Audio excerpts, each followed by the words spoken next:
Cosmetic surgery है। Cosmetic surgeon doctor P के तलवार हमारे साथ स्टूडियो में मौजूद हैं। उन्हीं से जानने की कोशिश करते हैं क्या है ये। पहले तो अगर होठों में ये कराया जाता है तो ये किया क्या जाता है होठ के साथ, और उसके साथ ही सर्जरी में कितना खर्च आता है ये भी शुरू में ही बता दीजिए। सर्जरी में खैर ज्यादा खर्च नहीं आता है। I think it's around between 20 से 30,000 35,000 रुपए लगभग खर्च आता है। जो सबसे एडवांस टेक्निक है इंडिया की बात कर रहा हूँ, plus the cost of the implant. अगर हम कोई इम्प्लांट डाल रहे हैं लिप में तो बेसिकली इसमें दो तीन चीजें मेन होती हैं। एक तो होता है कि आप पूरी फुलनेस लगाते हैं लिप में, उसमें यूजुअली इंजेक्शन फैट डाल देते हैं, या आर्टिफिशियल स्किन आती है श्योरडर्म, वो डाली जा सकती है। पेट में से चर्बी लेके उसको आप इंजेक्ट कर दीजिए जहां जहां आपको उसका बल्ज देना है या उसका आकार बढ़ाना चाहते हैं आप। और गोरटेक्स हैं, डिफरेंट काइंड्स ऑफ इम्प्लांट्स हैं। दूसरा एक जो बहुत कॉमन हम लोग करते हैं वो होता है कि वाइट लाइन। लोगों के जो होठ पतले लगते हैं तो वो दे वांट कि उनकी वाइट लाइन ज्यादा प्रोमिनेंट दिखाई दे। उसमें दो तरह की सर्जरीज होती हैं। एक होता है टेम्परेरी, जिसमें कि हम फिलर्स डाल देते हैं। फिलर का मतलब होता है कि उसमें आपने कोई इंजेक्शन डाला, जैसे कि patient walks in my clinic and when they go out there is already a white line which is more prominent, तुरंत उसका असर आ जाता है। और वो कब तक रहता है? Usually you can say 8 to 9 months। तो उन फिलर्स में ये होता है कि फिर 9 महीने बाद आपको दोबारा इंजेक्शन लेने जाना पड़ेगा डॉक्टर के पास। कुछ परमानेंट फिलर्स भी आजकल आ गए हैं, लेकिन वो यूजुअली एस्थेटिक सर्जन जो होते हैं कॉस्मेटिक, वो हम लोग ज्यादा प्रेफर नहीं करते हैं क्योंकि उसमें लॉन्ग टर्म में कुछ कॉम्प्लिकेशंस आने का डर रहता है, जैसे ग्रेनुलोमा बन जाए या कुछ हो जाए। अच्छा। सो उस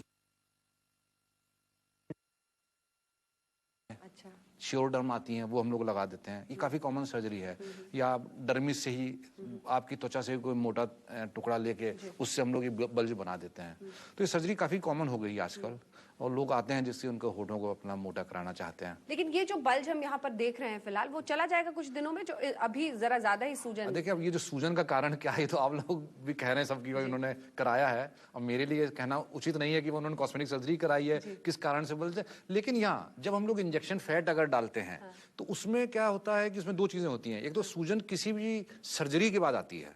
एक सर्जरी इंजेक्शन फैट डालने से। आपको बीच में रोक रही हूँ, ये सर्जरी क्या है? क्या कहीं पर कुछ स्टिचेस भी बाद में लगाने पड़ते हैं? क्या होता है? आप सर्जरी कह रहे हैं बार बार, वो इंजेक्ट किया जाता है फैट सेल्स को या फिर सर्जरी की जाती है? दो चीजें हैं। एक तो होता है इंजेक्शन फैट। इंजेक्शन फैट को भी हम लोग ऑपरेशन थिएटर में करते हैं, क्योंकि आपकी बॉडी का टिश्यू है उसको इंजेक्शन से हम निकालते हैं। ऑपरेशन थिएटर में हमें ऑल एसेप्टिक प्रिकॉशंस लेनी पड़ती है। सो यू कांट से कि भाई आप ऑफिस में बैठे बैठे मैं कर दूंगा, मैं उनको ऑपरेशन थिएटर में ले जाऊंगा, एसेप्टिक प्रिकॉशंस करेंगे ताकि इन्फेक्शन ना हो, फैट को निकालेंगे, फिर चेहरे को पूरा क्लीन करके। फैट को भी इंजेक्शन से ही निकालते हैं? इंजेक्शन से निकालते हैं, और उसी फैट को फिर हम लोग लिप में जहां जहां वो पेशेंट चाहता है वहां पे उसको हम डाल के उसका बल्ज बना देते हैं। जी। अब ये तो कोई एक चीज तो है सर्जरी ही, मैं इसको सर्जरी कहूंगा। सुनने में बड़ा आसान लग रहा है, लेकिन जाहिर तौर पर इतना आसान होगा नहीं कि फैट निकाले यहाँ से और मुंह में लगा दिया। खैर ऐसा डिफिकल्ट भी नहीं है। एनेस्थीसिया भी देते हैं उसमें? लोकल एनेस्थीसिया देते हैं पेशेंट को, या उसको लोकल नहीं तो उनको दर्द होगा अगर हम जहाँ से चर्बी निकाल रहे हैं वहां भी देते हैं। और चूंकि यहाँ इंजेक्शन देंगे वहां भी पेशेंट को थोड़ा अनकंफर्टेबल ना हो तो लोकल नर्व्स का लोकल ब्लॉक, रीजनल ब्लॉक्स देते हैं हम लोग, जिससे कि पेशेंट कंफर्टेबल है। अब अगर हमने इंजेक्शन फैट डाल दिया तो किसी भी प्रोसीजर के बाद थोड़ी सूजन आती है, वो सूजन आ जाती है, और उस सूजन को जाने में थोड़ा टाइम लगता है। वी ऑलवेज से कि प्रेजेंटेबल होने में आपको 2 से 3 हफ्ते का टाइम लग सकता है। लेकिन ये जो फैट डालते हैं, फैट में एक टेंडेंसी रहती है कि fat over the period of time थोड़ा घुल जाती है, डिसॉल्व हो जाती है, तो फिर जरूरत पड़ सकती है फिर से कराने की। अब अपने दर्शकों को बने रहिए, डॉक्टर पी के तलवार हमारे साथ बने हुए हैं। अब आपको एक एक करके तमाम ऐसी एक्ट्रेसेस की तस्वीरें दिखाते हैं बिफोर आफ्टर। देखिए, cosmetic surgery after all it's a surgery, और किसी भी सर्जरी में something can go wrong, it's one has to accept that. और आप ये समझिए कि 100 में से 1 या 2 पेशेंट के साथ ऐसा हो सकता है। लेकिन यहाँ पे गुंजाइश बहुत कम होनी चाहिए, क्योंकि एक तो आप खूबसूरत बनने के लिए जा रहे हैं, इतने पैसे दे रहे हैं, इतनी परेशानी झेल रहे हैं, और वहीं अगर नाक खराब हो जाए और चेहरा घर में छिपाना पड़े तब तो बहुत मुश्किल हो जाती है। But you can't help it, you see. अब जैसे आपने सुना होगा माइकल जैक्सन ने नाक का, श्रीदेवी की तो देख लिया आपने, शिल्पा शेट्टी ने भी इस तरह की सर्जरी अपने नाक के लिए कराई थी। और डॉक्टर साहब आपसे सवाल ये कि क्या छोटी सर्जरी बड़ा कमाल ये वाकई है? क्योंकि ज्यादातर यही सुनने में मिलता है कि एक बार नहीं ठीक हुआ फिर दोबारा जाके कराना पड़ा, तो इन सबको टचेस बहुत बार कराने पड़ते हैं क्या? देखिए, ऐसा कि हर आदमी की एक एक्सपेक्टेशंस होती हैं कि मैं कॉस्मेटिक सर्जरी से क्या कराना चाहती हूँ, कितनी सुंदर दिखना चाहती हूँ, और ये उसके लिए जरूरी है कि आप अपने डॉक्टर के साथ लंबे सेशंस करें प्री ऑपरेटिवली, उनसे डिस्कस करें कितना मेरा ठीक होगा क्या नहीं होगा। आपकी एक्सपेक्टेशन जो वो रियलिस्टिक होनी चाहिए। तो अगर आपकी एक्सपेक्टेशन रियलिस्टिक हैं, आपके डॉक्टर के साथ पूरा रेपो है, यू अंडरस्टैंड व्हाट वो कहना चाहते हैं, आपको कितना प्रॉमिस कर रहे हैं, तो ये बहुत ज़रूरी चीज़ें होती हैं। और उसमें in spite of the best efforts हो सकता है कि पेशेंट में भी अनहैप्पी कि मेरे में ये कमी रह गई या थोड़ी बहुत कमी और रह गई, तो touch-up procedures can they can always be given, so it's not very uncommon. लेकिन नाक खराब होने के चांसेस कितने रहते हैं? क्योंकि कोयना मित्रा का मुझे अच्छी तरह से याद है, बहुत परेशान हुई थी वो। देखिए मैं रिस्क फैक्टर कितना होता है ये बताइए। देखिए मैंने कहा ना, शुरू में आपको कहा था किसी भी सर्जरी में 1 to 2% रिस्क फैक्टर रहता ही रहता है, और वो चाहे आप कॉस्मेटिक सर्जरी कराएं या एनी अदर सर्जरी कराएं, you will never be able to give 100% result. The reason is very simple. Nobody is perfect in this world.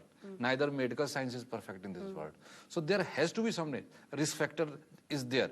Only thing is you have to assess the risk factors. कि जो risk factor doctor बता रहे हैं वो you have to weigh pros and cons कि whether you can take that much risk or not. बिल्कुल realistic हो। लिए assess करना बड़ा मुश्किल होगा कि क्या हुआ है, उन्होंने क्या करवाया है, लेकिन अगर वो खुश नहीं रही हैं उसके कारण तो कोई प्रॉब्लम है तो दैट कैन बी रेक्टिफाइड। ऐसा से कि अगर कॉम्प्लिकेशन होता है so that can be taken care of, कि आप उसको वापस टचअप कराएं या कुछ कराएं जिससे कि सर्जन उस चीज को रिवर्स करे, या जो को कॉम्प्लिकेशन हुआ है उसको it can be taken care of. It's nothing like कि something has become irreversible sort of things. उसको मेंड किया जा सकता है, इसको मेंड किया जा सकता है, उसको सॉर्ट आउट किया जा सकता है। एक बार वापस अगर कंगना की बात कर लें, और उनके होठों में जो आप बता रहे थे फैट सेल्स डाले गए हैं और उन्हीं के अपने पेट से या किसी भी बॉडी के हिस्से में, तो उसमें कोई रिजेक्शन का खतरा तो नहीं रहता है? वो फैट सेल्स बाहर से ही लगाए जाते हैं क्योंकि आपकी अपनी बॉडी का हिस्सा है। तो आपकी चूंकि अपनी बॉडी का हिस्सा है तो आपकी बॉडी उसको एक्सेप्ट कर लेती है, तो उसमें रिजेक्शन का कोई चांस नहीं रहता है। कम से कम ये खतरा नहीं रहता है कि उसकी वजह से कोई रिएक्शन बॉडी में हो जाए। और दैट इज व्हाई आजकल जितने भी फिलर्स आए हैं